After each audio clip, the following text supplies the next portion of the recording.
Ça y est, la deuxième saison de House of the Dragon est presque là. Il est donc temps pour nous de faire un récap des éléments les plus importants de la première saison. D'une part, ça permet de se remémorer l'histoire dans son ensemble avant d'attaquer House of the Dragon saison 2, mais aussi ça permet de mieux comprendre certains éléments flous, mais nécessaires pour bien profiter de la suite. Naturellement, on ne va en aucun cas spoiler des événements de la saison 2, puisqu'on va seulement et uniquement se concentrer sur la première saison. Sortez vos tenues noires ou vertes, installez-vous confortablement et explosez le pouce bleu avec votre dragon. Je suis Hieros et aujourd'hui, cap sur Westeros pour une exploration dédiée à House of the Dragon. Bon visionnage.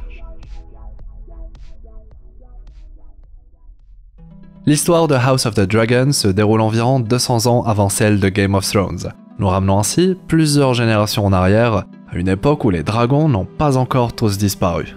Notre histoire commence directement avec un grand rassemblement où sera choisi le nouvel héritier du trône.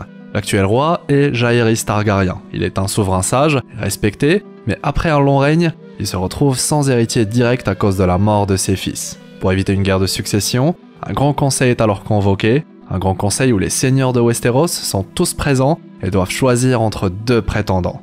D'un côté, la princesse Rhaenys Targaryen, la fille du prince Aemon, fils aîné de Jaehaerys. De l'autre, le prince Viserys Targaryen, le fils du deuxième fils de Jaehaerys, Baelon. Sans surprise, c'est bel et bien Viserys qui sera choisi, bien que Rhaenys ait également de nombreux partisans. Un choix controversé qui sème les graines d'une future discorde, puisque Rhaenys n'a pas été choisie parce qu'elle est une femme. C'est à la suite de cela que Rhaenys sera surnommée la reine qui ne fut jamais. Il est d'ailleurs important de noter qu'il n'existe aucune règle stipulant que l'héritier doit être un homme. Il s'agit surtout de traditions profondément enracinées. Rhaenys finit par accepter la décision du conseil et reste une figure respectée et influente. Quant à Viserys, il monte sur le trône avec l'espoir de maintenir la paix et la stabilité dans le royaume. Voilà, le décor est planté, on peut entrer dans le vif du sujet. 14 ans plus tard, Viserys est toujours sur le trône et a une fille nommée Rhaenyra. Malgré cela, Viserys désire toujours un fils pour assurer la continuité de sa lignée. Et ça tombe bien car sa femme est enceinte et est sur le point d'accoucher. Sauf que les choses se compliquent durant l'accouchement et Viserys doit très vite prendre une décision très importante. Devant le choix cruel entre la vie de sa femme et celle de leur enfant à naître, Viserys, désespéré par le désir d'avoir un fils, décide de sacrifier la vie de sa femme pour tenter de sauver le bébé. Malheureusement, le nouveau-né nommé Baelon ne survit que quelques heures après sa naissance, laissant Viserys dévasté par la perte de sa femme et de son fils. Cet événement va alors tout chambouler. Pourquoi ? Parce que cela laisse Daemon Targaryen, le frère cadet de Viserys, comme héritier. En effet, avant la naissance et la mort du prince Baelon, Daemon était déjà l'héritier présomptif, ce qui signifie qu'il serait le prochain en ligne, à moins que Viserys ne produise un fils qui supplantera alors sa revendication. Et comment dire, Daemon en tant qu'héritier, ça ne plaît pas forcément à la cour, car Daemon est particulier. Daemon Targaryen est courageux, charismatique, ambitieux, mais il est imprévisible. Difficile à contrôler. Et bien qu'il suscite l'admiration parmi les seigneurs de Westeros, il suscite également la méfiance. Avec ces nouvelles tensions et potentielles divisions, Viserys va alors prendre une décision, disons-le, très audacieuse afin de stabiliser la succession. Viserys désigne officiellement sa fille Rhaenyra comme héritière du trône. Décision qui, vous vous en doutez, ne plaît pas à tout le monde, car il a toujours été question d'un mâle lorsqu'il s'agit d'un héritier pour le trône. Et pour certains, il est hors de question que ça change. C'est déjà le début d'une scission qui mènera à la création de deux camps distincts, chacun défendant ardemment sa propre vision du pouvoir et de la légitimité. Les choses se compliquent, mais on est loin d'avoir fini. Le jeu des trônes est complexe et Otto est l'un de ses meilleurs joueurs. Otto Hightower est un homme d'une grande ambition et d'un pouvoir politique considérable. Et en tant que main du roi, il est le bras droit du monarque et exerce une immense influence sur les affaires du royaume. Sa loyauté envers la maison Targaryen est indéniable, mais il est souvent question d'ambition personnelle lorsqu'on occupe un tel poste. On le sait très bien. Forcément, Otto veut lui aussi protéger et renforcer les intérêts de sa propre famille, les Hightower. En tant que stratège habile, Otto agit rapidement après les funérailles de la reine Aemma et du prince Baelon. En effet, Otto envoie sa fille Alicent, la meilleure amie de Rhaenyra, pour réconforter Viserys, passer du temps avec lui, s'intéresser à lui, à ce qui le passionne, créer un lien. Pour Otto, l'objectif est clair, la cour va tôt ou tard exercer une pression sur Viserys pour qu'il se remarie, offrant ainsi une opportunité aux Hightower via Alicent de se rapprocher du trône. Entre-temps, Otto manœuvre habilement pour influencer Viserys et le convaincre de déshériter Daemon, ce qu'il va finir par faire. Une décision qui aura des répercussions majeures comme on l'a vu. C'est suite à cela que Viserys annonce officiellement que Rhaenyra est désignée comme son héritière légitime. Mais Daemon ne s'en soucie pas tellement et agit comme s'il allait devenir le roi. Il va même jusqu'à voler un œuf de dragon destiné au nouveau-né, un geste audacieux qui suscite le mécontentement de la cour, mais aussi de Rhaenyra, qui va décider de confronter son oncle. Elle va alors débarquer à dos de dragon pour prouver sa détermination. Bizarrement, Daemon lui n'a pas l'air si contrarié que sa nièce soit venue le confronter. Mieux, il apprécie sa nièce et finit par lui redonner l'œuf de dragon qu'il a volé. Tu veux être l'héritière du trône? Très bien. On dirait même que pour Daemon, il s'agit d'un jeu, ou alors il vend Rhaenyra quelque chose que les autres ne voient pas ou qui sait, le tout fait peut-être partie de son plan.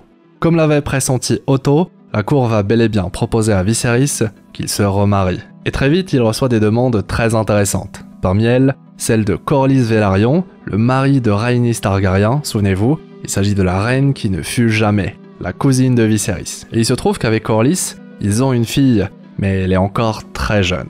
Consolider les liens entre les deux maisons Targaryen et Velaryon est d'autant plus une décision stratégique, étant donné leur prestigieuse origine valyrienne. Sauf que Viserys va surprendre tout le monde lorsqu'il va décider de se marier avec Alicent Hightower. À partir de là, l'amitié entre Rhaenyra et Alicent ne fait que se fragiliser au fil des péripéties, perturbée par les mensonges et les secrets qui jalonnent leur parcours. 2 ans plus tard, Alicent a déjà donné un fils à Viserys, et pour une bonne partie du peuple, Aegon est déjà considéré comme l'héritier du trône. Forcément, ça ne plaît pas à Rhaenyra, et ce, même si Viserys, son père, lui affirme qu'elle restera toujours l'héritière du trône. Au même moment, Daemon revient enfin à la capitale après une longue guerre aux côtés de Corlys. Il s'excuse auprès de son frère, et ce dernier l'accueille à bras ouverts, mais c'est de courte durée, parce que Daemon et Rhaenyra seront aperçus dans une situation très compromettante. Otto sera la personne qui va en parler au roi, qui va à la fois exiler son frère, mais aussi écarter Otto de sa position de main du roi. En somme, Viserys décide de faire confiance à sa fille, plutôt qu'aux rumeurs apportées par Otto.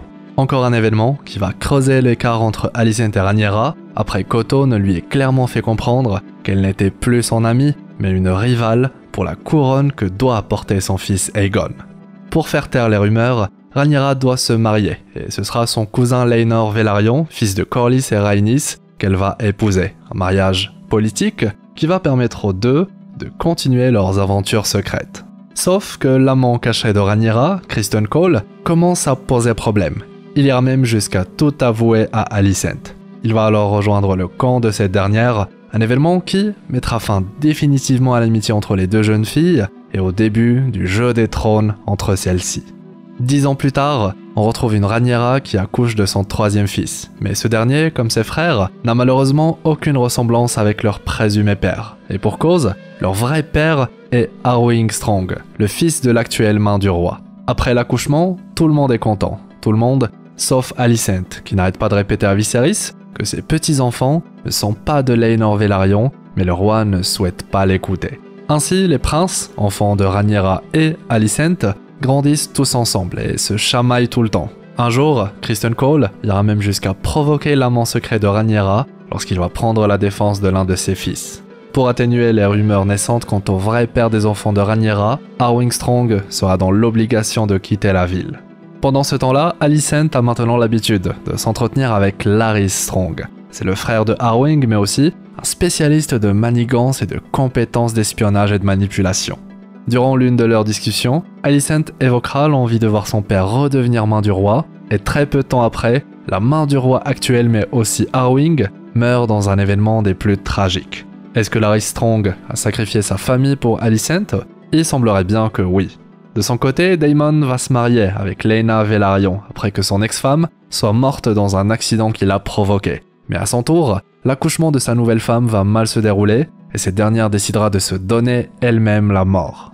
Daemon et Rhaenyra ont alors tous les deux perdu un être cher et finissent par trouver du réconfort l'un chez l'autre. De leur point de vue, ils sont les deux seuls vrais Targaryens, et même si le peuple ne souhaite pas voir Rhaenyra sur le trône, si Daemon est à ses côtés en tant que mari, en tant que roi, le problème serait réglé. Sauf que Rhaenyra est mariée à Laenor, et pour que Rhaenyra et Daemon puissent se marier, Laenor doit mourir.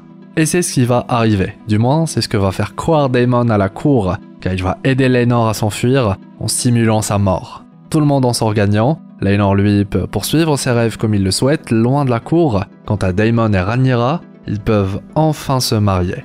Depuis que Daemon est à ses côtés, Rhaenyra se sent en sécurité en tant qu'héritière du trône. Ils vivent à Peyre Dragon et tout va bien pendant plusieurs années. Du côté de la capitale, Viserys est très malade. Résultat, les vrais dirigeants sont en réalité les Hightower, et Otto est de nouveau la main du roi. Pendant la visite de Rhaenyra et Daemon à la capitale, le frère de Corlys commence à faire parler de lui. Pire, depuis que Corlys est gravement blessé, il crie haut et fort que les enfants de Rhaenyra avec Laenor sont des bâtards, que Laenor n'est pas leur vrai père et que par conséquent, c'est lui qui doit hériter après Corlys. Ce à quoi s'oppose Viserys après son retour momentané sur le trône.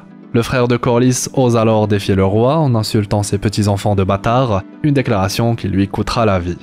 Pour remédier au problème de succession de Corlys, les présumés fils de Rhaenyra et Laenor sont alors promis à leur cousine Velaryon. Maintenant que toute la famille est réunie à la capitale, ils dînent tous ensemble et tout va pour le mieux. Mais enfin, c'est ce que pense Viserys, loin de se douter que ce n'est qu'une façade et que sa mort va inévitablement créer un conflit qui va déchirer le royaume. Une fois que le roi Viserys quitte la table, la tension est de nouveau palpable. Les princes se chamaillent une fois de plus, sauf que maintenant ils ne sont plus des enfants. Très vite, le chaos ressurgit et on peut d'ores et déjà se rendre compte de certaines rivalités, entre autres parce que Aemond fait des sous-entendus concernant le vrai père de Luke, Jace et Joffrey Velaryon. Si vous vous demandez pourquoi Aemond a perdu un œil, ça se passe quelques années en arrière. Aemond a toujours été moqué, que ce soit par son frère ou ses cousins, et ce, parce qu'il n'avait pas de dragon. Sauf qu'Aemond est pas du genre à se laisser faire. Mieux, lorsque Laena Velaryon a décidé de se donner la mort suite à la difficulté rencontrée durant son accouchement, Aemond en a profité pour se lier avec son dragon. Et le dragon de Laena, c'est pas n'importe quel dragon, c'est Vhagar, un dragon légendaire à la fois gigantesque et surpuissant. Et maintenant que celle qui le monte est morte, il était disponible. Aemond a ainsi réussi à le monter, créant une sorte de lien indéfectible entre les deux êtres. C'est suite à cela qu'Aemond a été blessé à l'œil, car ses cousins ont vu en cette union une trahison et l'ont attaqué. Aemond, lui, il s'en fout. Il a échangé un œil contre le plus dévastateur des dragons, le rendant automatiquement l'une des personnes les plus importantes du conflit à venir.